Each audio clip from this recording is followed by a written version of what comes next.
कहीं की बातें मोरी दादा जान से काहे के मुआवे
बुद्धि फेल कइले बुद्धि फेल कइले बूढ़ा जवान के बुद्धि फेल कइले बूढ़ा जवान के काहे के मुआवेलू मगरिया काहे के मुआवेलू नजरिया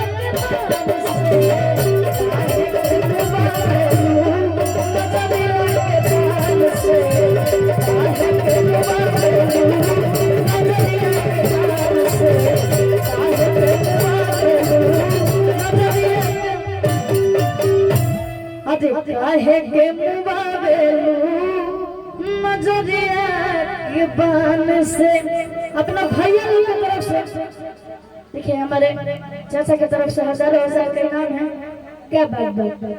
और एक लाइन रउआ सब की तरफ से हम इंदिरा के कहना चाहते हैं कि अरे आधा के उठ लाल लगवलू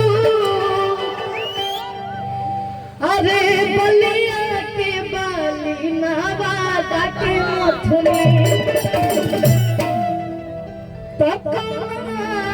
अरे जिलक जिलेबी हो अरे बाबूनी। अच्छा कमी बताई रउआ कौन जिला के है? रोहतास जिला। चल कैसे कह के बा कि याद के उठला ले चल गई पानी राधा के मधुनी याद के उठला ले चल गई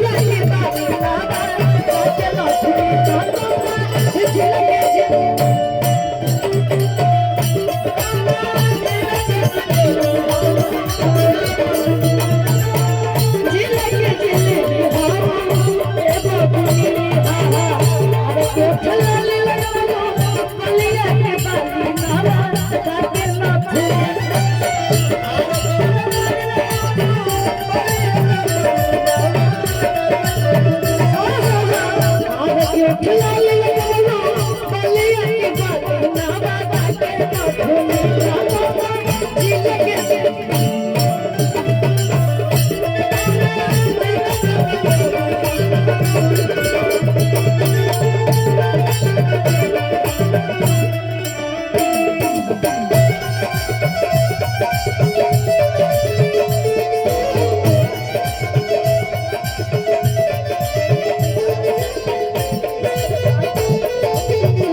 लगे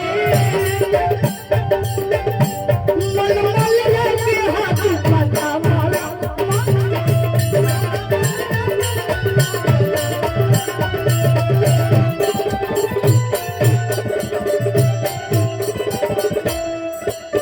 पतन के पानी जवानी पछल के मन मल लगे हाथ पता माला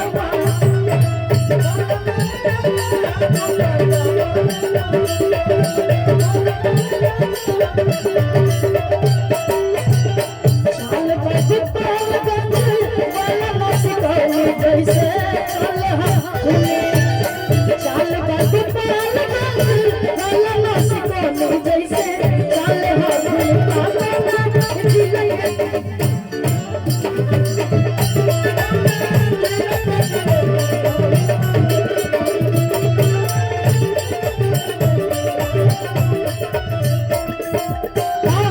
एक लाइन कहे के बा कैसे कि अरे चले लूट हरिया नदी बीच मैया हिलोर मारे कि अरे चले लूट हरिया नदी बीच मैया हिलोर मारे अरे भैया छोड़